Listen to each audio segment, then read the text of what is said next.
Hello and welcome to this week's Weekly Wind-Up.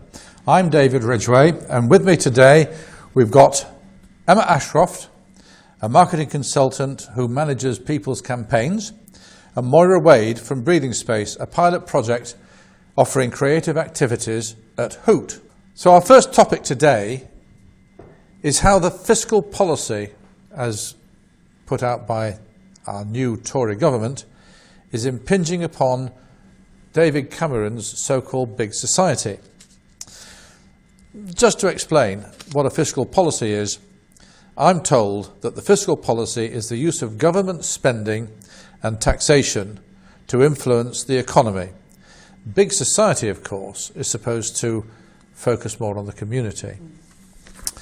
So, Emma, let me ask you, do you feel that the fiscal policy of this country is having a detrimental effect or a beneficial effect on community activity? It seems from the press that yes, it is affecting things.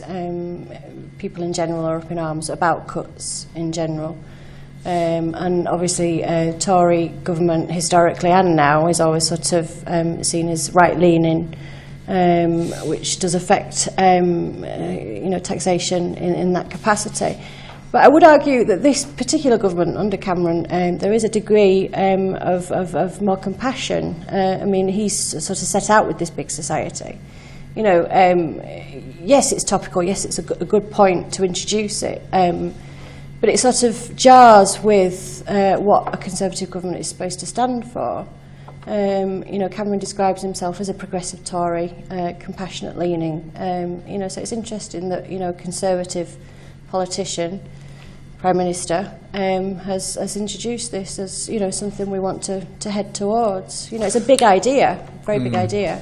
Well, I suppose it's fair to say that a Conservative government would say that profit creates jobs, jobs create tax. Tax gives the government the opportunity to deliver to the people those things which need to be delivered.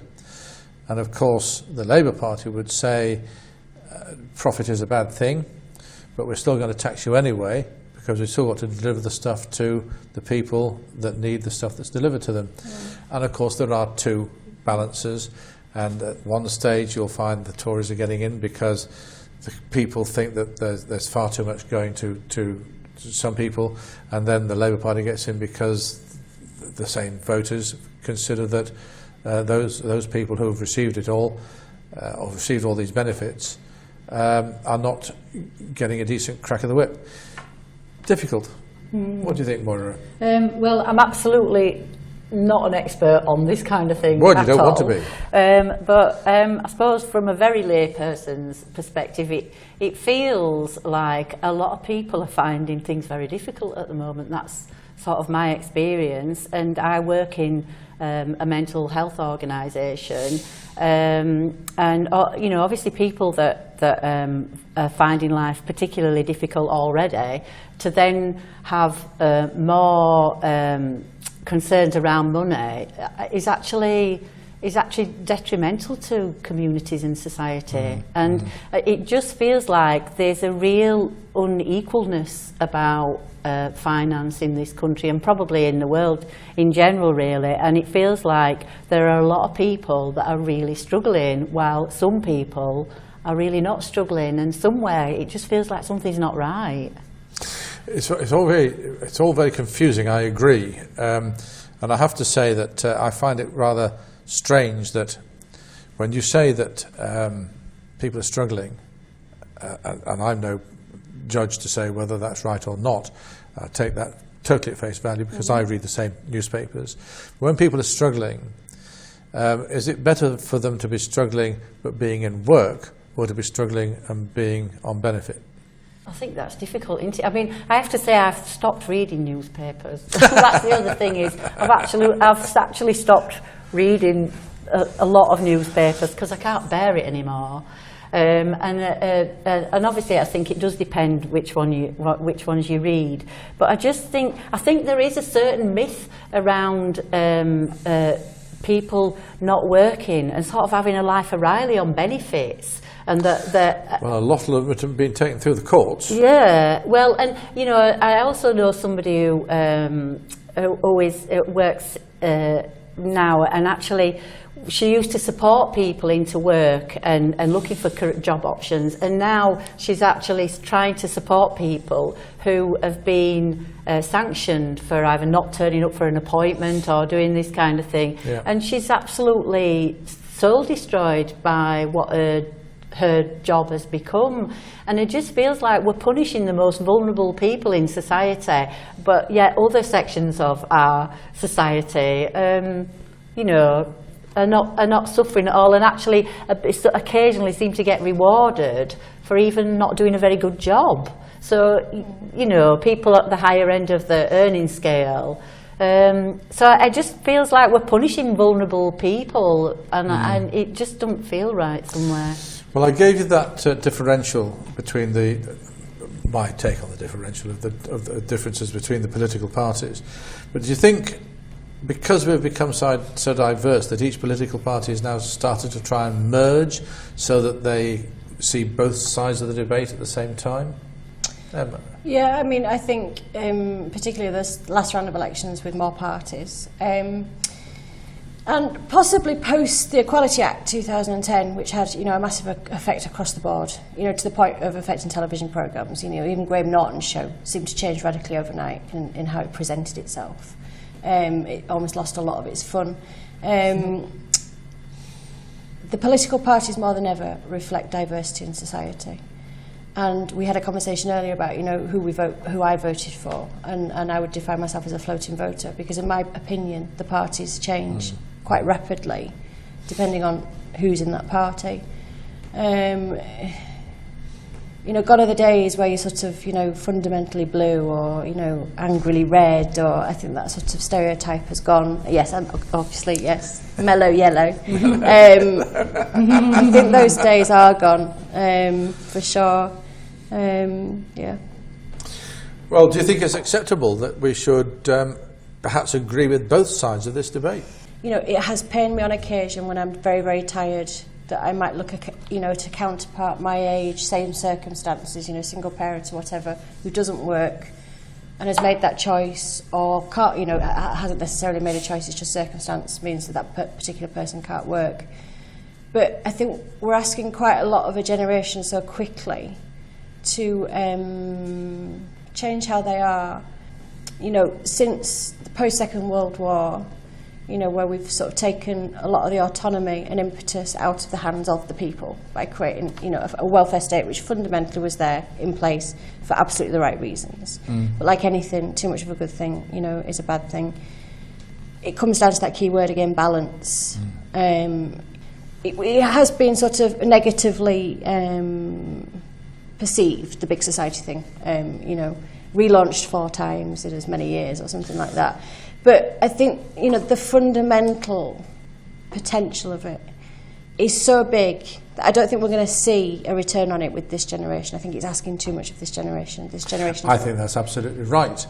And I feel that the big society as a concept is interesting, but it's fundamentally flawed in that you cannot make people volunteer. Yeah. You can take the horse to water, but you can't necessarily make it drink. What would you think about national service?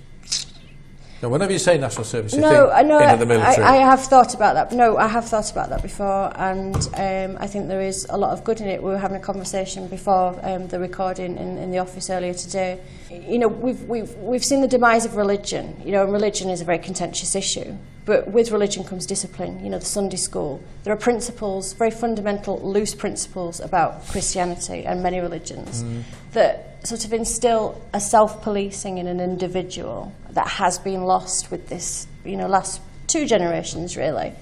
And, you know, I will remember going to Sunday school and really enjoying it and being a bit of a swat. You know, and that kind of mentality is not synonymous with this generation at all. And I think there's something being lost there. That pride, you know, and national service is something that taps into that.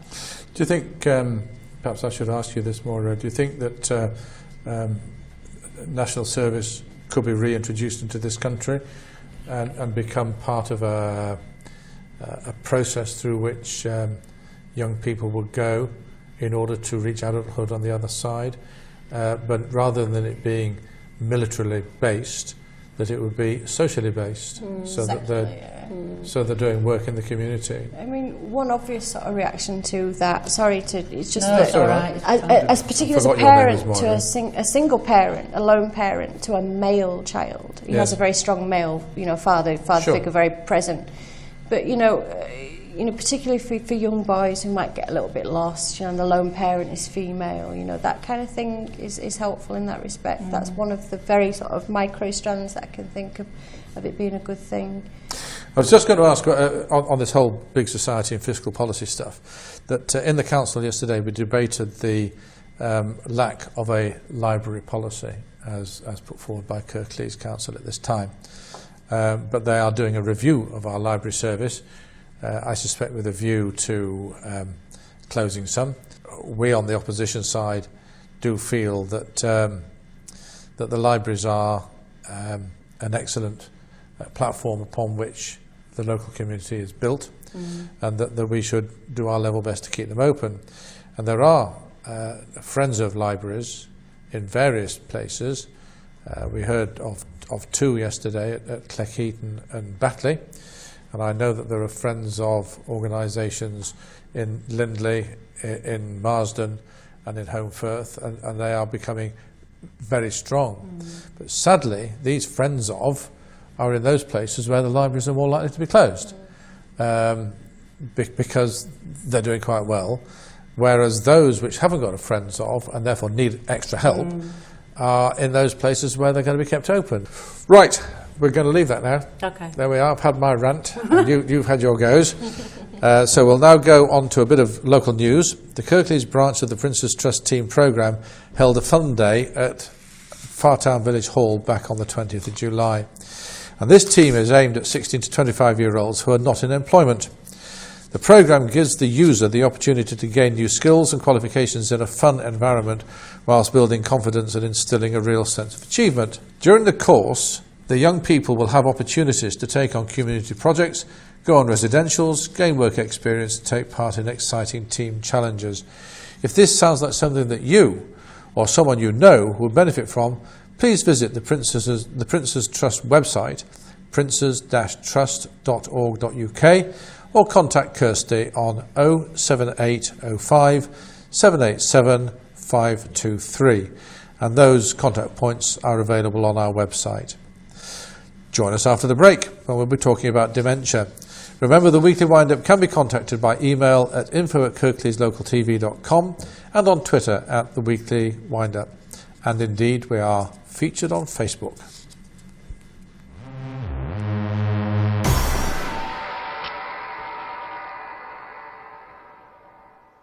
However large or small your business, attracting new customers requires dedication and a lot of patience. Just like fishing, but you also need the right gear. Rods, reels, lines, hooks, sinkers, lures, tackle box, tackle bag, net, bait, gas, gloves, clothes, and pocket knife lunch. Or you could simply advertise with KLTV. Online, grow your business and your clientele. KLTV, your vision made reality.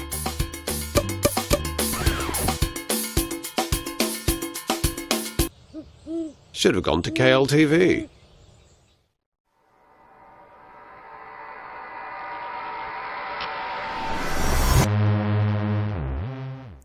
Welcome back to this week's show with me, David Ridgway.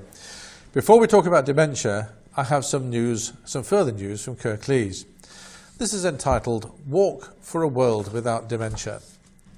This September, memory walks will be taking place across England, Wales and Northern Ireland to raise money for a world without dementia. Thousands of people are needed to walk because arm in arm, step by step and pound by pound, we will get there.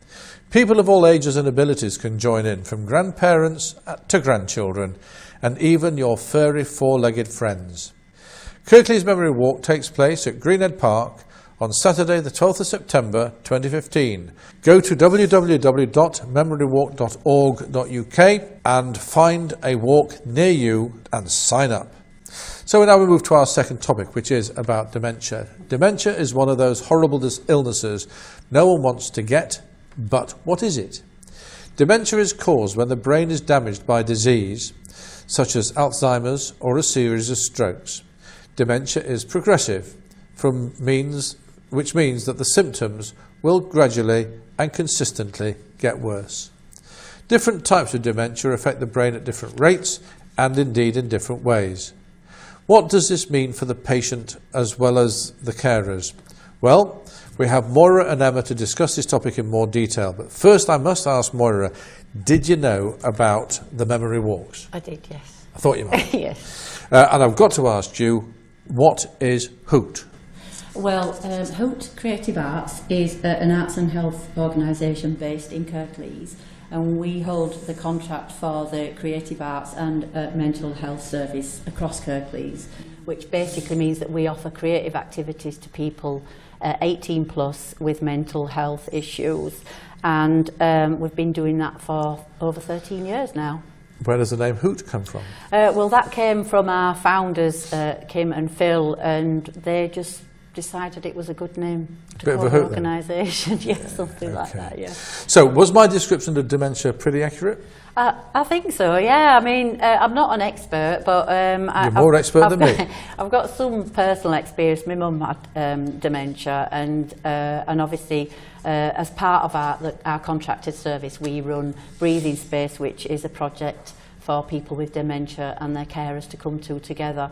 And so, yeah, dementia is kind of an umbrella term for a number of symptoms that affect the brain, caused by, like as you said, really, but a number of diseases, including probably the most common one that people know about, which is Alzheimer's.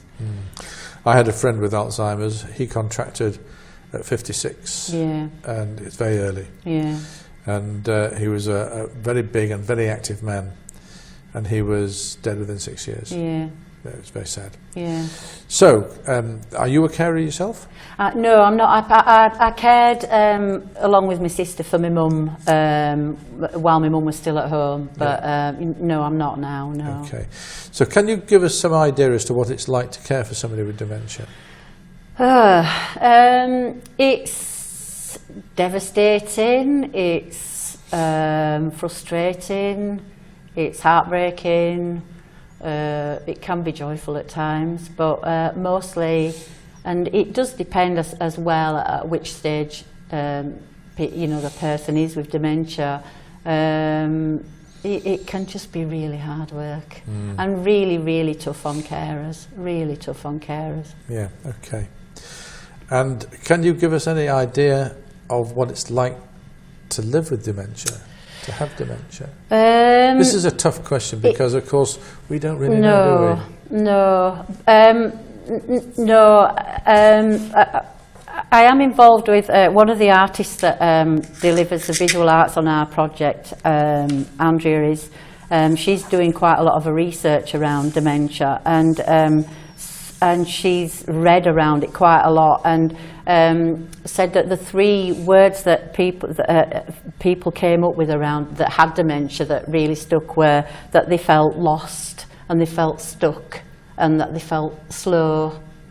And I can't begin to imagine what it must be like, really, for people that are experiencing it. Yeah, indeed. Do you have any experiences of this? I do. My stepfather had Alzheimer's, and it really at a critical point in my own life because I had a 6-month-old baby and I was running a business. And, it affected my life so profoundly, but my natural human reaction was to care for him as much as possible. I did quite a bit he had Alzheimer's, and I did quite a lot of research, and I discovered that if you give them quite a lot of coffee, you get some of that sort of awareness back. So in the early stages, he would still be able to get to my house in his car, but that, as time went on, it became impossible. And I would literally give him coffee after coffee. And we'd end up having quite a nice time, and he spent a lot of time with my baby.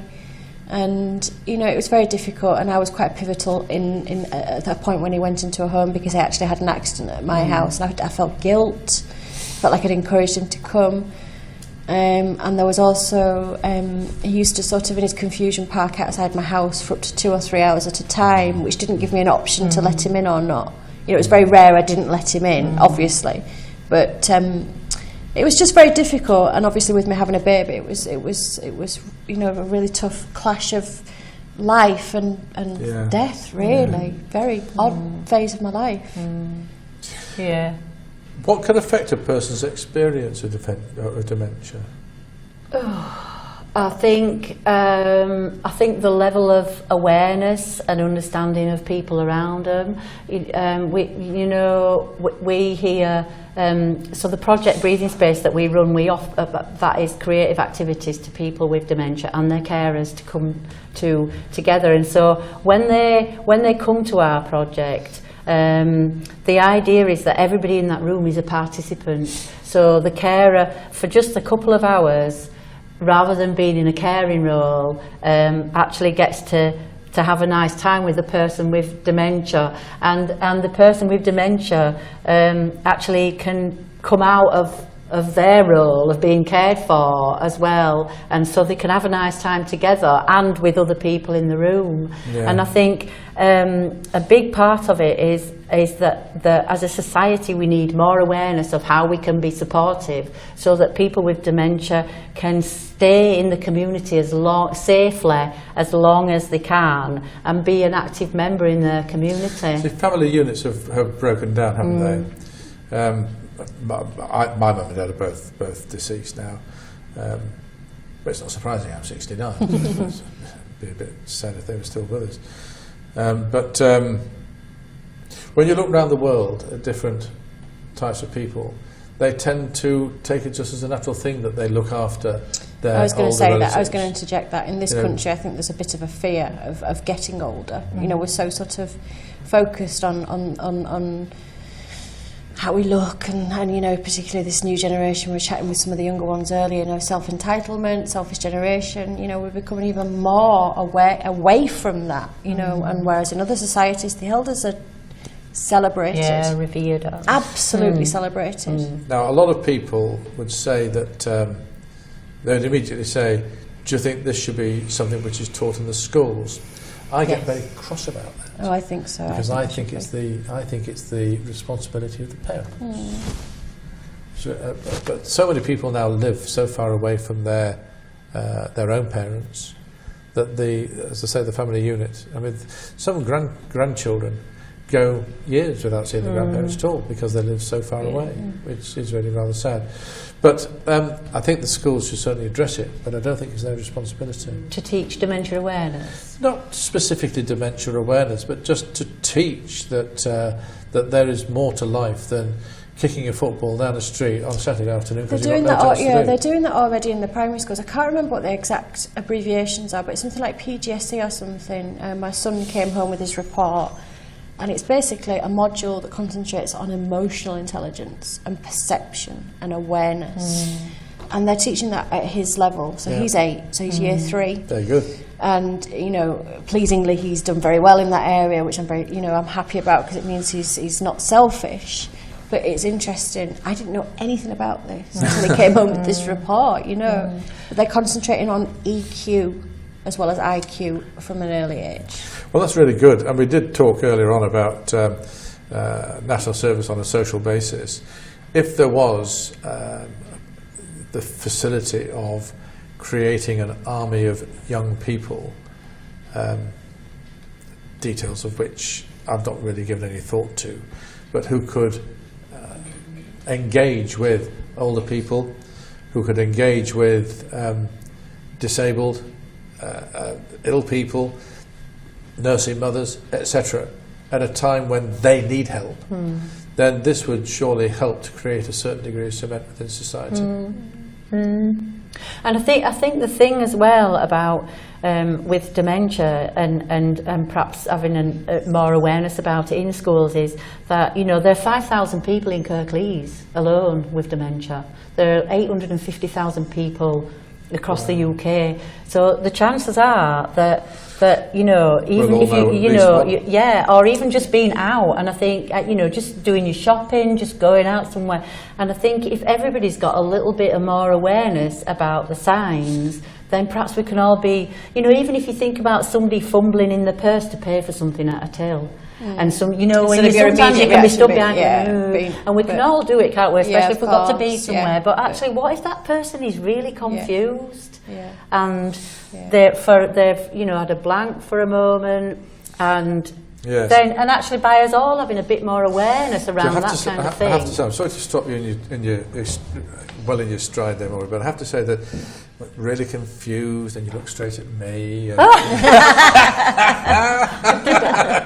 there we go. I don't think you're quite there yet. Got to have a bit of humour. Always got to have a bit of humour. So tell me, Maura, what sort of help is available for those with dementia? I mean, are we getting affected by the cuts in Kirklees because of this? Well, within your service? Well, our service is, you know, the HOOT service that we provide at the moment is not, you know, suffering from cuts at the moment. But and I'm not too sure on other services. But I suppose the main provider in Kirklees is Making Space at the moment, and who they run the sort of support and advice service for people with dementia in Kirklees, and so they would be a port of call. I mean, I think anybody that's concerned really is their GP, but then, you know, if people have got a diagnosis, then it's the main ones that be Making Space, who can, you know, point people. They run groups, support groups and things themselves for people with dementia and for carers, and they also appoint people towards, you know, other things like Breathing Space and other organisations, and of course the Alzheimer's Societies. You know, so. Their website is brilliant, the Alzheimer's Society. I do have to ask, is dementia a disease which only affects older people? No.